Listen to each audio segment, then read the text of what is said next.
Assalamualaikum warahmatullahi wabarakatuh. Bismillahirrahmanirrahim. Alhamdulillahirabbil alamin. Assalatu wassalamu ala sayyidina Muhammadin wa ala alihi wa sahbihi ajmain, amma ba'du. Kaum muslimin dan muslimat, wabil khusus para pelajar, selamat berjumpa kembali dengan pendidikan agama Islam. Dalam video kali ini saya akan membahas tentang hukum waris yang dibagi menjadi dua bagian, dan ini adalah bagian yang pertama. Baik, langsung mari kita mulai saja dengan mengucap Bismillahirrahmanirrahim. Yang dimaksud dengan hukum waris adalah segala sesuatu yang berkaitan dengan hukum-hukum atau peraturan pembagian harta warisan dalam agama Islam. Dan hukum waris disebut juga dengan hukum faraid atau ilmu faraid, yaitu hukum atau ilmu yang membahas tentang pembagian harta warisan. Selanjutnya, warisan itu sendiri dapat terjadi karena adanya sebab-sebab sebagai berikut. Yang pertama, karena adanya orang yang mewariskan atau mewaris. Jadi adanya orang yang mewariskan harta atau mewaris, maka ini menjadi salah satu faktor terjadinya pembagian waris. Dan mewaris ini syaratnya adalah harus sudah meninggal. Kemudian yang kedua, adanya orang yang menerima harta warisan atau disebut juga dengan waris. Dan syaratnya adalah orang ini adalah harus masih hidup. Kemudian yang ketiga, adanya harta yang diwariskan dengan syarat bahwa harta ini adalah harta mutlak milik dari orang yang meninggal atau haknya mewaris. Selanjutnya, sebab-sebab seseorang dapat menerima harta warisan. Seseorang dapat menerima harta warisan disebabkan beberapa faktor. Yang pertama yaitu adanya faktor keturunan, seperti anak, cucu, ayah, ibu, dan seterusnya. Kemudian faktor yang kedua, karena adanya pernikahan, misalnya suami atau istri. Selanjutnya, sebab-sebab tidak mendapat harta warisan.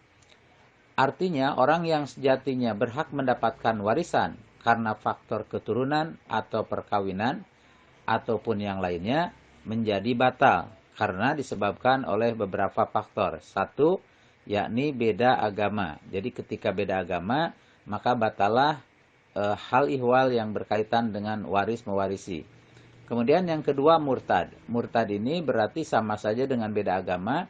Cuma murtad ini mungkin bedanya kalau beda agama sejak awal, kalau murtad mungkin baru. Kemudian yang ketiga, membunuh muwaris. Jadi ketika seseorang membunuh daripada muwarisnya itu sendiri, maka dia tidak dapat mendapatkan warisan dari muwaris atau dari orang yang meninggalkan harta tersebut. Kemudian berikutnya, terhalang oleh ahli waris yang lebih dekat. Berikutnya, ahli waris dari keturunan maupun dari karena faktor perkawinan dapat dikelompokkan menjadi dua, yakni dari kelompok laki-laki dan dari kelompok perempuan. Dari kelompok laki-laki, ahli waris ini adalah sebagai berikut. Yang pertama adalah anak laki-laki, yang kedua cucu laki-laki dari anak laki-laki, 3 bapak atau ayah, 4 kakek dari pihak bapak, kemudian 5 saudara laki-laki kandung, 6 saudara laki-laki seayah, 7 saudara laki-laki seibu, 8 anak laki-laki dari saudara laki-laki kandung, 9 anak laki-laki dari saudara laki-laki seibu, 10 paman atau saudara kandung bapak, 11 paman saudara bapak seayah, 12 anak laki-laki dari paman atau saudara kandung ayah, kemudian 13 anak laki-laki paman seayah, 14 suami, dan 15 laki-laki yang memerdekakan budak. Selanjutnya kelompok ahli waris dari perempuan, yaitu 1 anak perempuan, yang kedua ibu, yang ketiga anak perempuan dari keturunan anak laki-laki, yang keempat nenek dari ibu atau ibunya ibu, kemudian yang kelima nenek dari ayah, yakni ibu dari ayah atau ibunya ayah. Selanjutnya nomor 6 saudara perempuan kandung, 7 saudara perempuan seayah, 8 saudara perempuan seibu, 9 istri, 10 perempuan yang memerdekakan budak.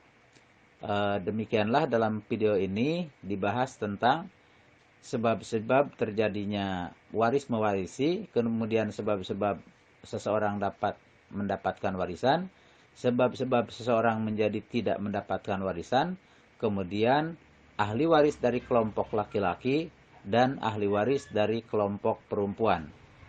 Mudah-mudahan dapat kita pahami dan ada manfaatnya. Selanjutnya saya sarankan untuk mengikuti penjelasan tentang pembagian waris yang ada pada video bagian kedua. Assalamualaikum warahmatullahi wabarakatuh.